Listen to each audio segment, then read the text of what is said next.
Olá, pessoal. Dando continuidade ao nosso conteúdo do terceiro bimestre, hoje vamos falar um pouco sobre assistência de enfermagem nas doenças hematológicas. Hoje abordaremos 3 doenças hematológicas. Antes de entrar no conteúdo específico, vamos primeiro fazer uma retrospectiva em relação à importância da corrente sanguínea e os componentes do sangue. Então, falando um pouquinho sobre o sangue é composto por uma porção líquida, né, que é o plasma, e de porção líquida, o plasma e células. O sangue é produzido, como vocês já reconhecem, na medula óssea, né, principalmente nos ossos chatos, nas vértebras, costelas, né, nas partes intercostais, no osso do quadril, no crânio e no externo. Em crianças, é importante ressaltar que os ossos longos, como o fêmur, né, que são os maiores produtores de sangue. 3 tipos básicos, né, de células são direcionadas e compõem o sangue. Nós temos os glóbulos vermelhos, que são as hemácias, os glóbulos brancos, os leucócitos e as plaquetas. Aqui nós temos uma imagem relacionada aos glóbulos brancos e os glóbulos vermelhos, a composição por plasmas, plaqueta e também o revestimento dos vasos sanguíneos. Cada um exerce uma função importante no nosso organismo. O plasma, né, que é a porção líquida do nosso sangue, tem a função de transportar água e nutrientes necessários para todos os tecidos. Contém sais minerais, proteínas relacionadas com a coagulação do sangue. Né? Ele vai justamente influenciar no fator de coagulação e com defesas contra infecções, né? A imunoglobulinas, hormônios e enzimas relacionadas às células do sangue. As hemácias são células anucleadas que possuem uma forma de um disco bicôncavo. Contém no seu interior uma proteína chamada hemoglobina e é responsável justamente pelo transporte do oxigênio do pulmão para todas as partes do nosso organismo e do gás carbônico dos tecidos para o pulmão. Os leucócitos, né, que são as células de defesa do nosso organismo contra as infecções, possuem capacidade de migrar, né, no sangue para os tecidos e combater os micro-organismos que invadem o nosso corpo. A diminuição desse número de leucócitos ou a alteração do número de leucócitos pode ocorrer uma disfunção no nosso organismo e ele ficar suscetível a múltiplas infecções. As plaquetas são pequenos fragmentos presentes no nosso sangue que contribuem justamente para a parada do sangramento, né, da hemorragia após o ferimento. Então, com a diminuição desse número de plaquetas ou plaquetas com função prejudicada, tem risco aumentado de proporcionar a hemorragia. A primeira doença que nós vamos ressaltar está relacionada com as anemias. As anemias por deficiência de nutrientes, ferro, vitamina B12, ácido fólico. Essa deficiência de produção, nós temos a anemia aplástica, hereditárias, como a anemia falciforme, talassemia e outras. A primeira anemia que vamos ressaltar é a anemia falciforme. Eu creio que vocês já estudaram um pouco sobre ela. É só questão histórica, e estudos falam que o primeiro caso foi instituído e a maioria dos casos são de afrodescendente, né, nas Américas. É uma doença genética, incurável e com alta morbimortalidade. A característica principal é a deformação justamente dos glóbulos vermelhos no sangue. Como o mesmo nome fala, a anemia falciforme, esses glóbulos vermelhos têm um formato de foice. Dentro dessas células, né, que nós temos um pigmento chamado hemoglobina, que dá a cor vermelha ao nosso sangue, né, e ocorre também o transporte de oxigênio para os tecidos. No nosso caso, elas são arredondadas, né, e por isso passam facilmente pelas paredes dos vasos sanguíneos. Né. No caso da anemia falciforme, é no formato de foice. E a maioria das pessoas que recebe dos pais esse gene, né, para a hemoglobina chamada A. Assim, essa pessoa, como recebe os genes maternos e paternos, são denominadas AA. Ou seja, então essa doença ela é genética.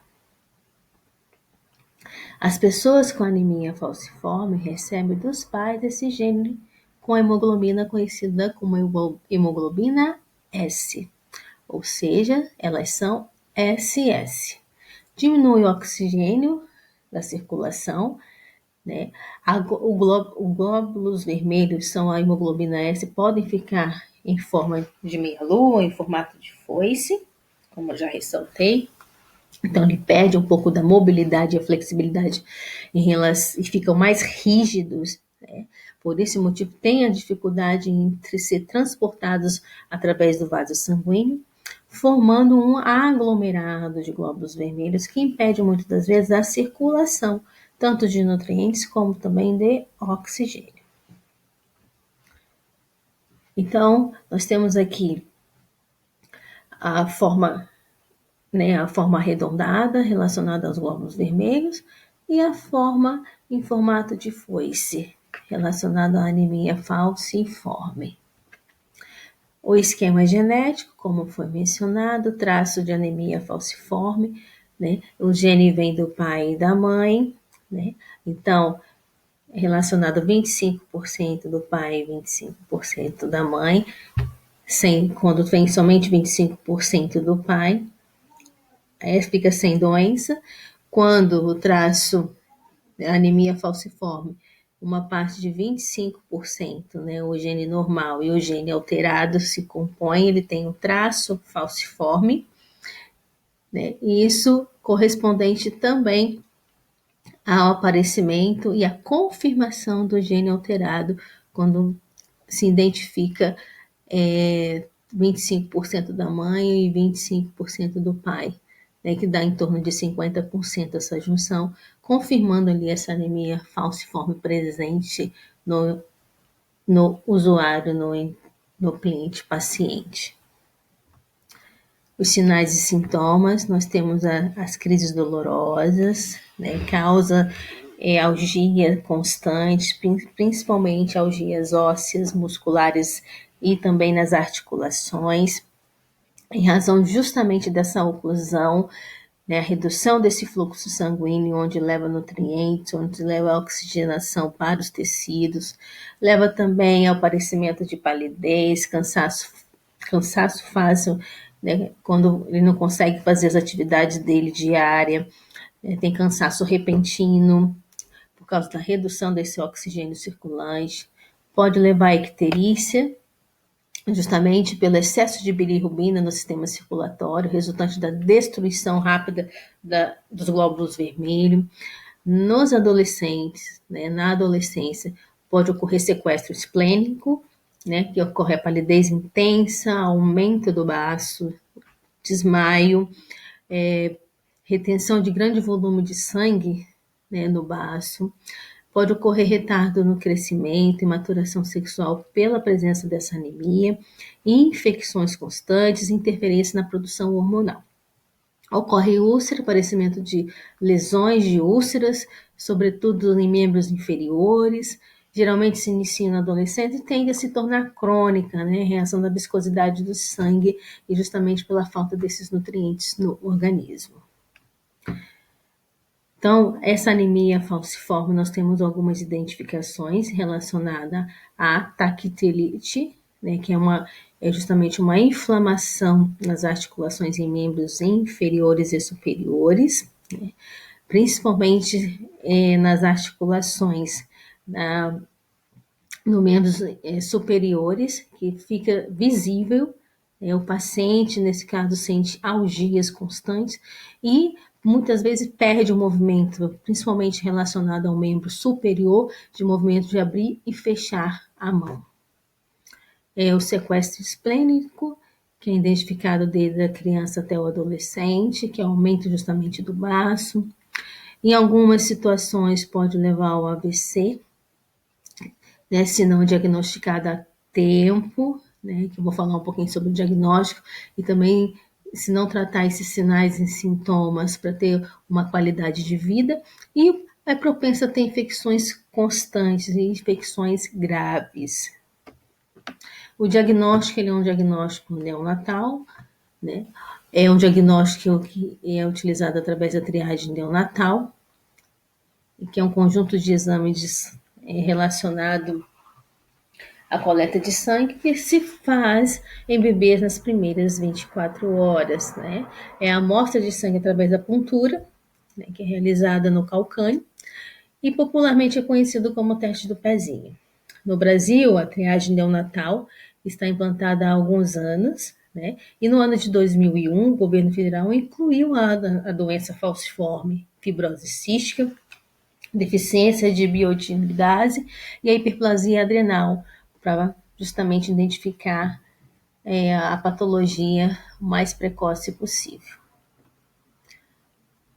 Temos aqui a imagem do teste do pezinho. E agora vamos falar um pouquinho sobre a talassemia. Então, nós temos a talassemia e nós temos elas são classificadas como alfa e beta. E cada um deles apresenta um subtipo. Então, a diferença entre os dois está na mutação presente no cromossomo 11 e no cromossomo 16, na cadeia da globina, cuja produção está comprometida em alfa ou beta. No Brasil, estima-se que cerca de 3 milhões de pessoas tenham a talassemia menor, também conhecida como traço talissêmico. Esse tipo não apresenta sintomas, né, e não necessita de tratamento. Na alfa, as pessoas com talassemia alfa têm alterações e mutações no cromossomo 16, que afeta justamente a cadeias alfa da globina, que compõe a hemoglobina. O indivíduo, nesse momento, que é portador do gene defeituoso, né, herdado de um dos pais, sem necessariamente apresentar os sinais e sintomas de anemia ou requer algum tipo de tratamento.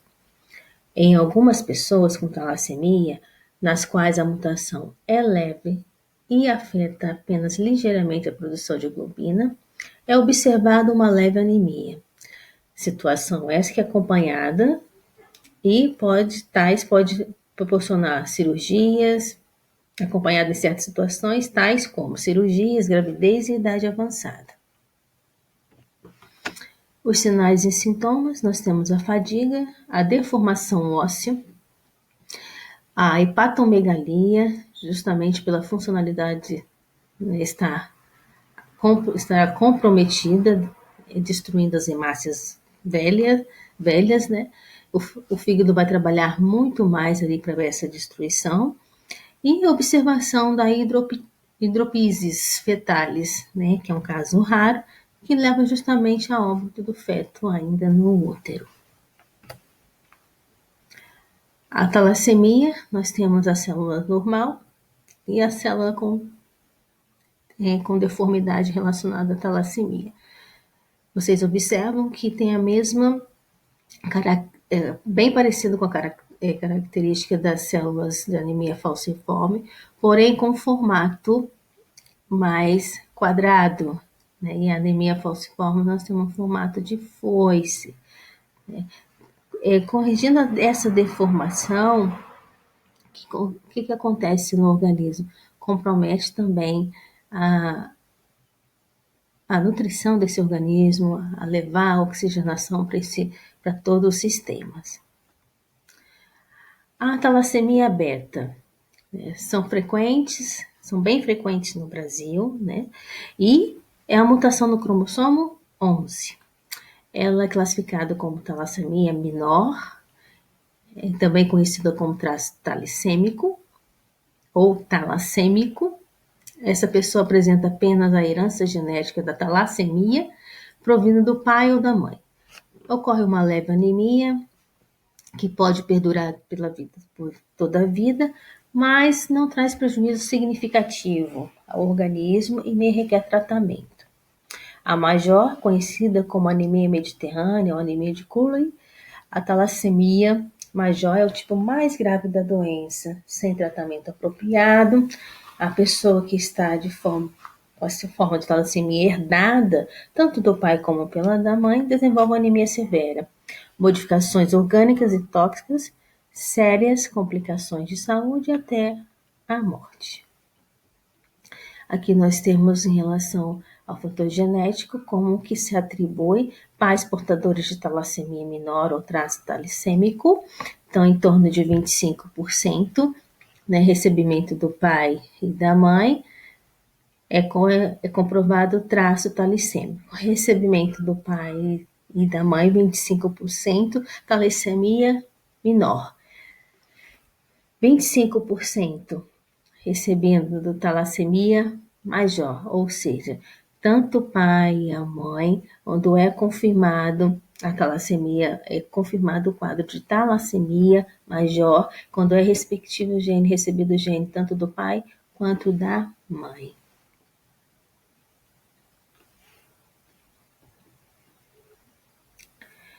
Sintomas da talassemia, nós temos a falta de apetite, a palidez, alguma irritabilidade, sistema imunológico debilitado, atraso em relação ao crescimento e muita sonolência. O diagnóstico da talassemia é exame laboratorial, queixa dos sinais e sintomas e avaliação clínica. Então, nós temos na avaliação laboratorial do aumento da hemoglobina A2, né? Ocorre uma alteração morfológica nessas hemácias, né, identificada especialmente por microcitose ou hipocromia. Ocorre também o volume corpuscular médio moderado, acentuadamente baixo, desproporcional à anemia. É feita a avaliação da hemoglobina corpuscular média, né, diminuída, e também a avaliação da concentração de hemoglobina corpuscular média.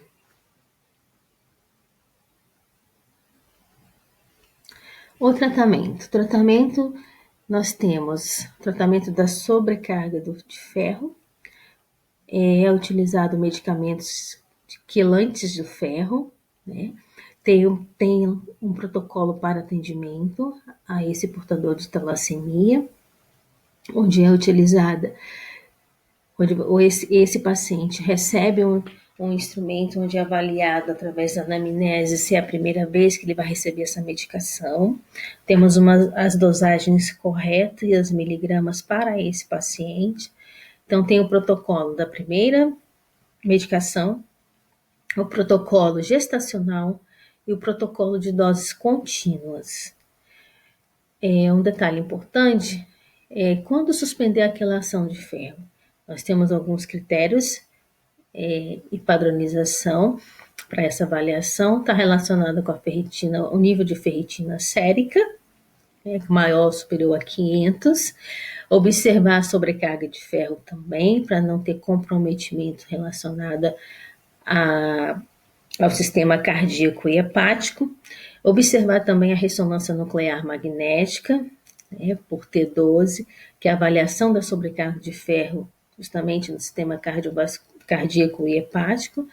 E a terapia quelante de ferro sempre deve ser ajustada conforme a necessidade da pessoa, do paciente, sempre avaliando todas essas alterações, desde a ferritina até a avaliação cardíaca, hepática, justamente para verificar se essa medicação está fazendo efeito. E ela não pode estar com nível muito alto a medicação, né? Não pode estar com nível, a dosagem muito alta em pacientes que muitas das vezes já está em controle. Uma outra anemia que vamos ressaltar é a anemia ferropriva. A anemia mais comum, né, relacionada justamente com a deficiência de alguns nutrientes no nosso organismo. Ela causa palidez, cansaço, falta de apetite, apatia, algumas palpitações e taquicardia. E o que fazer quando se tem a anemia? Então, é recomendado justamente o uso da vitamina C, a ingesta de alimentos ricos em ferro e nutrientes importantes. E por que a vitamina C? Como vocês mesmos sabem, a vitamina C, ela faz com que ocorra a absorção do ferro. Então, ela estimula essa absorção. Por isso, quando o paciente tem a anemia, essa anemia específica, a ferropriva, é recomendado a utilização, né, o componente vitamina C junto com ferro, justamente para estabilizar o organismo relacionado à anemia ferropriva. Essas foram as referências utilizadas. Até a próxima!